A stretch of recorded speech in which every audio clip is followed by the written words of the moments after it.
représentants de CEDU, de Kolda et aussi des représentants des autorités du ministère de la Femme, Famille et Protection des enfants, représentants du Canada, de Plan International et de l'UNICEF. Donc ensemble, le partenariat qu'on doit avoir, c'est vraiment mettre les droits de la fille au cœur des politiques publiques.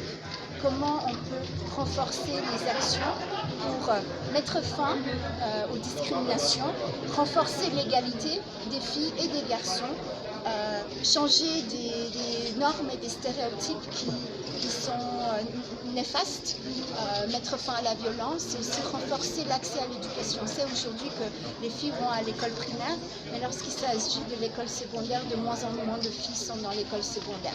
On sait aussi qu'il y a encore beaucoup à faire pour mettre fin, par exemple, au mariage précoce, aux grossesses précoces,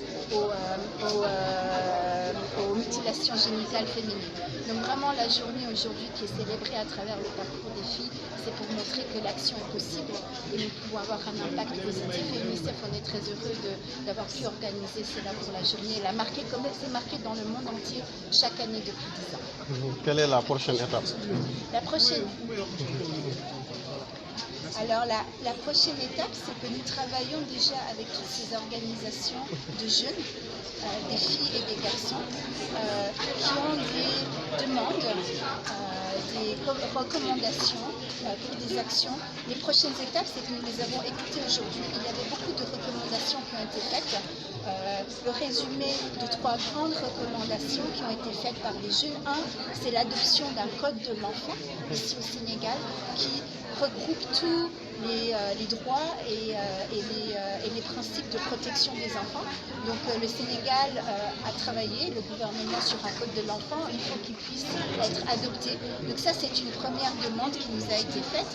Et en tant que partenaire, tous les partenaires qui soutenons ces organisations de jeunesse, nous allons travailler ensemble pour voir comment adopter et renforcer le processus pour l'adoption du code.